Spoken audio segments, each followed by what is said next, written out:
அனைவருக்கும் இனிய வணக்கம் நண்பர்களே. இன்னைக்கு நம்முடைய வீடியோவில் எதை பற்றி பார்க்க போகிறோன்னா, கோவில்களில் இருக்கக்கூடிய நவகிரக வழிபாடு தாங்க. பலருக்கும் இன்றைக்கு தெரியாமல் தாங்க இருக்குது நவகிரக வழிபாடு.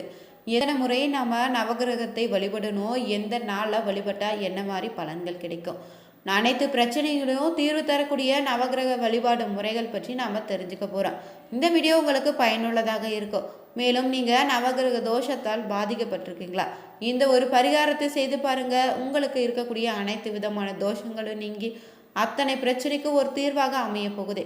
இந்த வீடியோவை கடைசி வரைக்கும் ஸ்கிப் பண்ணாமல் பாருங்கள். மேலும் நீங்கள் புதியவராக இருந்தீங்கன்னா மறக்காமல் நம்ம சேனலை சப்ஸ்கிரைப் பண்ணிவிட்டு லைக் பண்ணுங்கள், ஷேர் பண்ணுங்கள். நீங்கள் தனிப்பட்ட முறையில் ஜாதகம் பார்ப்பதாக இருந்தீங்கன்னா ஜாதகத்தில் ஒரு தெளிவான பதிவையும் பரிகாரத்தையும் பெற்றுக்கொள்ள நீங்கள் வீடியோவில் டிஸ்கிரிப்ஷனில் கொடுத்துருக்க நம்பருக்கு மறக்காமல் கால் பண்ணி தெரிஞ்சுக்கோங்க. வாங்க நண்பர்களே, வீடியோக்குள்ளே போகலாம். பொதுவாகவே பார்த்தீங்கன்னா நவகிரகங்கள் கோவிலில் இருக்குது தாங்க. சில கோவில்களில் இருக்கும், சில கோவில்கள் இருக்காது.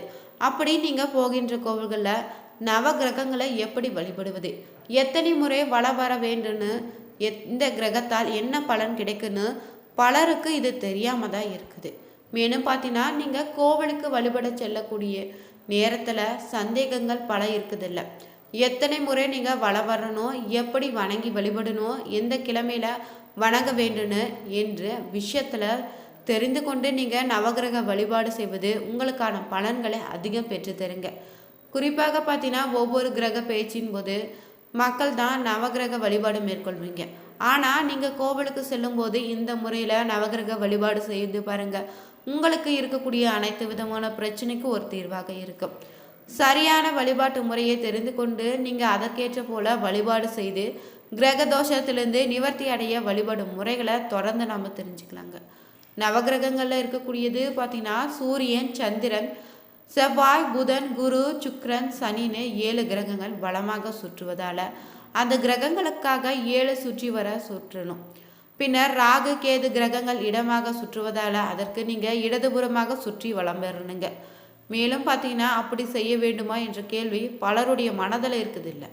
ஆனால் அது தவறு ஒன்றும் இல்லைங்க. நவகிரகங்களை வழிபட்டு நாம் 9 முறை வளமாக சுற்றி வருவது தான் ரொம்பவே சரி.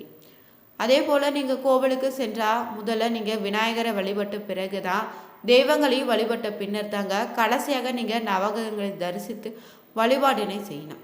அதே போல் நீங்கள் எந்த தெய்வங்களையும் தொட்டு வணங்குதல் கூடாது. குறிப்பாக பார்த்தீங்கன்னா நவகிரகங்களை தொட்டு வணங்குதல் கூடாதுன்னு சொல்லுவாங்க.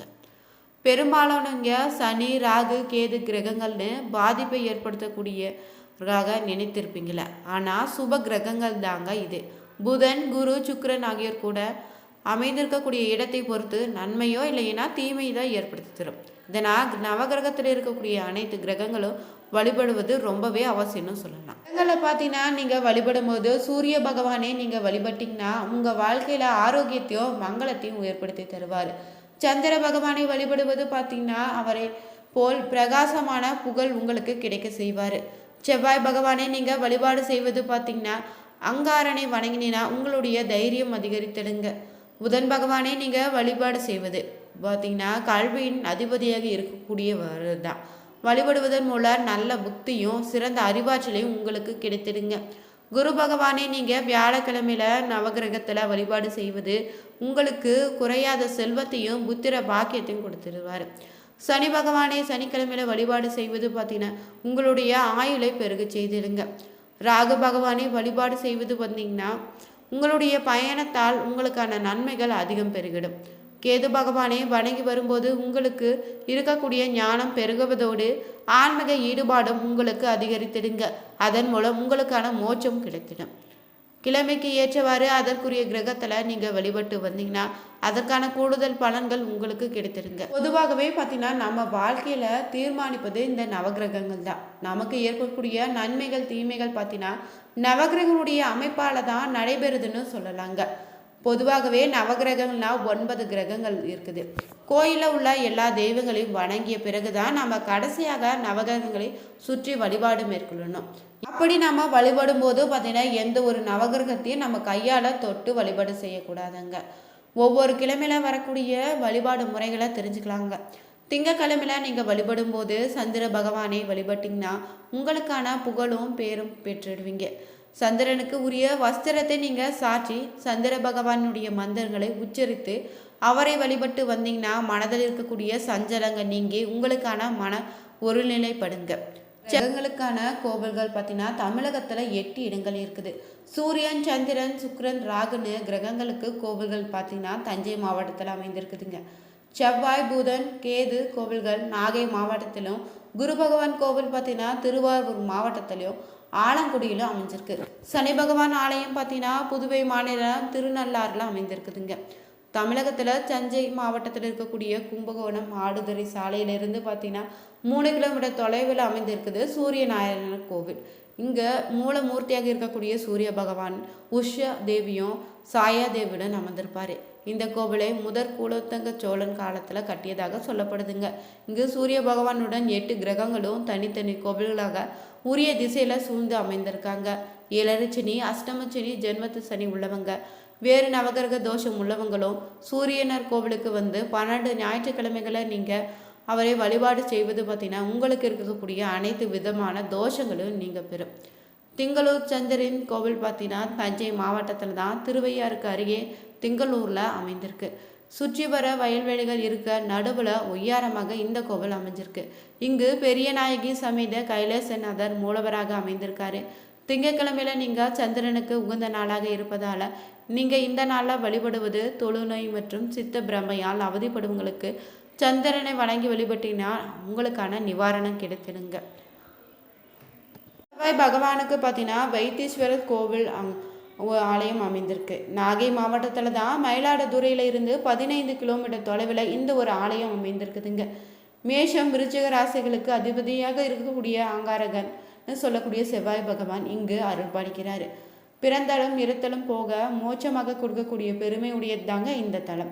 இங்கு வைத்தியநாத சுவாமியும் தைரிய நாயகியும் அம்மனுக்கு நீங்கள் காட்சியளிப்பாங்க. இந்த ஆலயத்துக்கு வந்து நீங்கள் தரக்கூடிய திருச்சாந்த உண்டையை சாப்பிட்டு வந்தீங்கன்னா அனைத்து நோய்களையும் நீங்கி உடல் ஆரோக்கியம் மேம்படுங்க. அடுத்தபடியாக வரக்கூடிய நவகிரகம் பார்த்தீங்கன்னா புதன் பகவான் தான். மிதுனம், கன்னி ராசிகளின் அதிபதியாக இருக்கக்கூடியவர் தான் இந்த புதன் பகவான். நாகை மாவட்டத்தில் சீர்காழி தாலுகாவில் பார்த்தீங்கன்னா பூம்புகார் சாலையில் இருக்கக்கூடிய திருவெண்காட்டில் வீற்றிருக்கக்கூடிய கோவிலில் அருள்பாலிக்கிறாரு. சுவேந்தரேஸ்வரர் இறைவனாகவும் பிரம்ம வித்யாம்பிகை இறைவியாக இந்த கோவிலை அருள்பாலிப்பாங்க. ராசிக்கு இணையாக இந்த கோவிலும் பார்த்தீங்கன்னா 6 தலங்கள் இருக்குதுங்க. ஆலங்குடி குரு பரிகார தலம் பார்த்தீங்கன்னா கோடி நன்மைகள் உங்களுக்கு தந்துடுங்க. தனுசு, மீன ராசிகள் அதிபதியாக இருக்கக்கூடிய குரு பகவான் ஆலங்குடியில் வீற்றிருக்காரு. திருவாரூர் மாவட்டத்தில் நீண்டமங்கலம் அருகே குடைந்த மன்னர்குடி சாலையில் அமைந்திருக்குதுங்க இந்த ஆலயம்.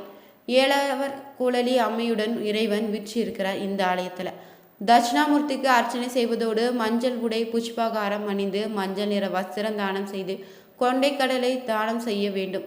இதனால் உங்களுக்கு மன மகிழ்ச்சியும் புத்திர பேரும் உண்டாகிடுங்க. செல்வம் முதலீடு வச்சு நீங்கள் பெறலாம். அடுத்தபடியாக வரக்கூடியது பார்த்தீங்கன்னா சுக்கிர தலம் தான்.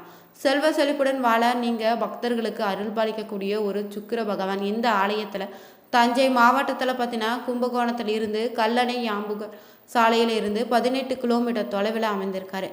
வெள்ளி நிறம் கொண்ட சுக்கிர பகவானை நீங்கள் வழிபடுவதால் உங்களுக்கான அதிகப்படியான நலன்களை நீங்கள் பெறலாங்க. உங்கள் வாழ்க்கையில் அதிர்ஷ்டத்தை ஏற்படுத்திட இந்த ஒரு இறைவனை வழிபட்டு வாங்க.